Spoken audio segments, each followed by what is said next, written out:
Hey, and welcome to another edition of Late Night Parents. I'm Adam, and that guy over there is Josh. So you're checking out Late Night Parents, and this is really late because it's almost it is midnight at my time, and it's late. So don't mind the bags under the eyes. I've been getting up early.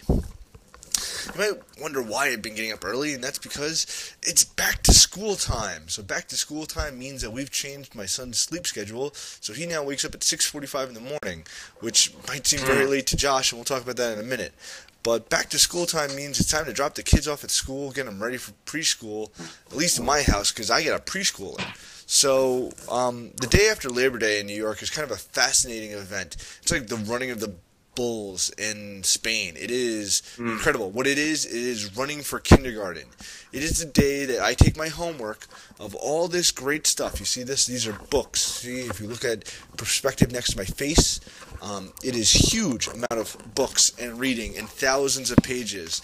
And I'll go through them quickly. This is New York City's best public elementary schools. Wow. And then you have the Manhattan Directory of Private Nursery Schools. And you have the Manhattan Family Guide to Private Schools and Select Public Schools. And, of course, when you're all said and done with that, you have this one, which is Testing for Kindergarten. There's actually a fourth book hanging around somewhere, which is actually the universal getting into kindergarten kind of book, which I totally threw away once I realized that it was not based for Manhattan only, because New York has so many intricate little laws and physics, and it really is a different kind of world in here. So let's talk about it real quick. So the big thing that happens after Labor Day is the applications for private school. It is like some schools, they say we give out 200 applications. Once those 200 applications are given out, no more. All right, even if we get 5 of them back in, we're okay because we just have that kind of rule.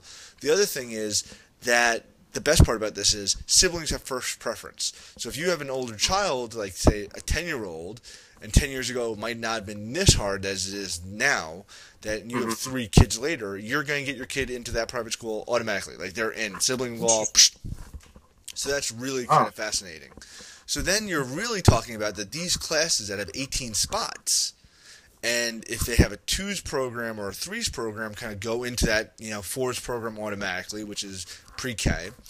And if they have siblings, they get enrolled automatically. So usually there's a couple hundred people applying for like 3 or 4 or 5 spaces.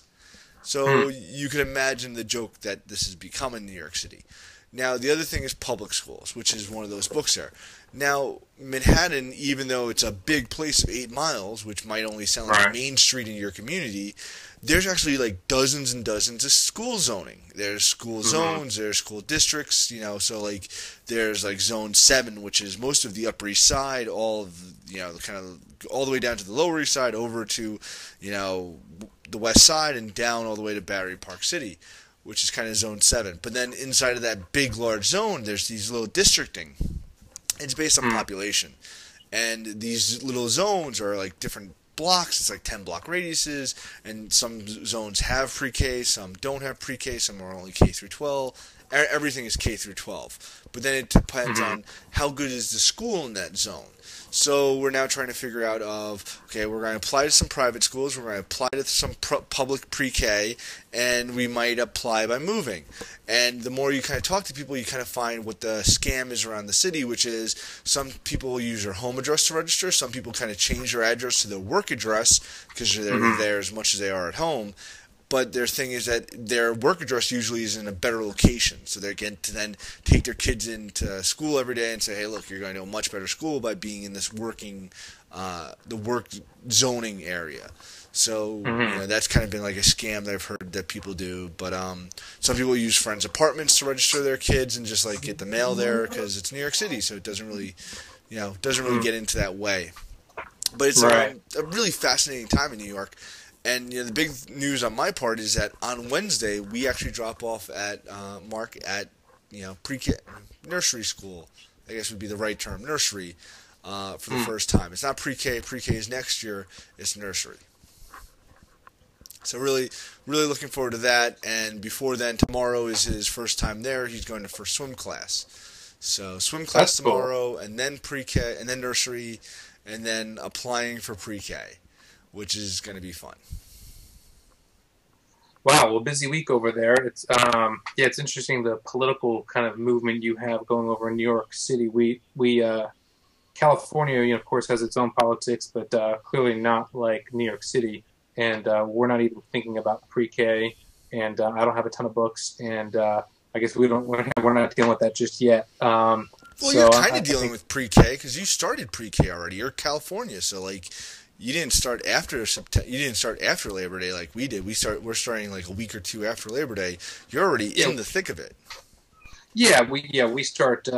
We actually preschool. We are just kind of is kind of a recurring kind of thing because Olivia's 3 and Jake is 2, so he's actually just eligible to get into preschool. Most preschool in California starts around 2.5 years, 2 years 9 months, and then so this year they're both in preschool, and so yeah, I'm sure in the next year or two, when we get closer to kindergarten, we'll get more into the kind of the jostling for where which school they want to be in and how where that's going to look and in terms of where testing comes into play.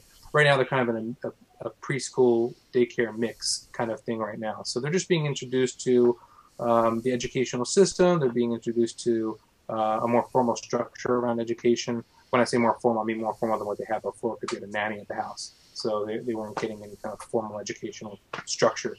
So now that's in play a little bit more.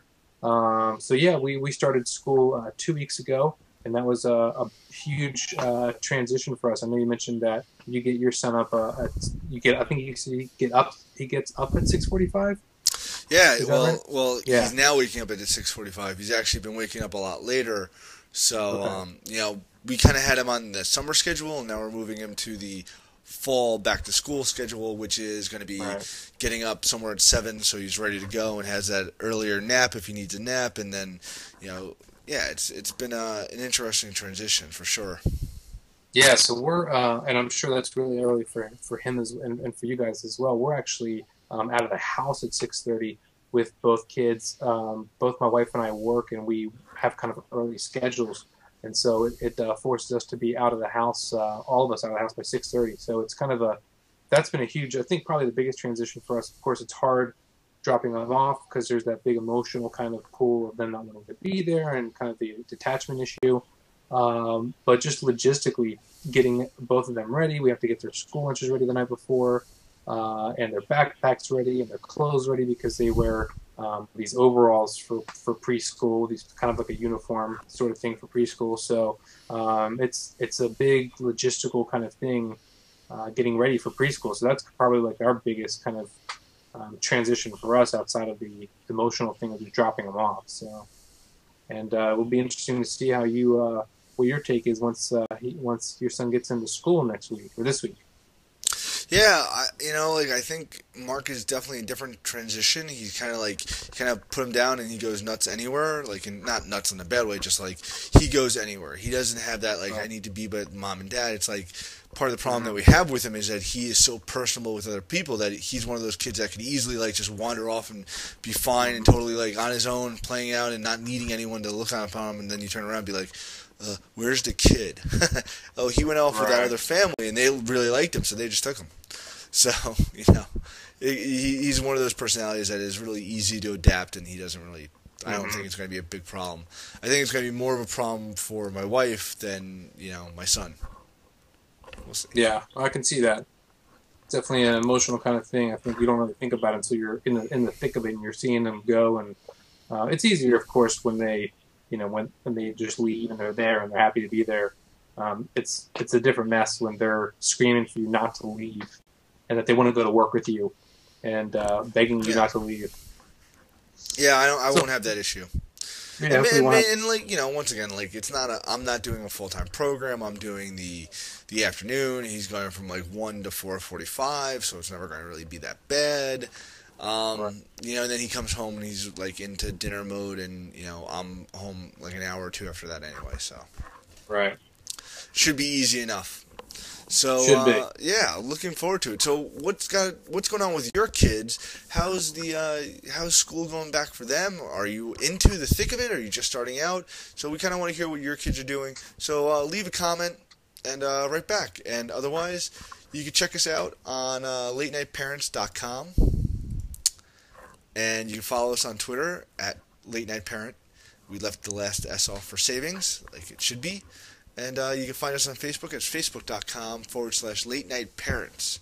Also, let us know how you like this specific kind of topic bundling that we're doing, because it might be our new format going forward. All right. So really hope to hear from you. Hope you like this. And once again, we want to hear about your kids in kindergarten. So let us know. See ya. Bye-bye.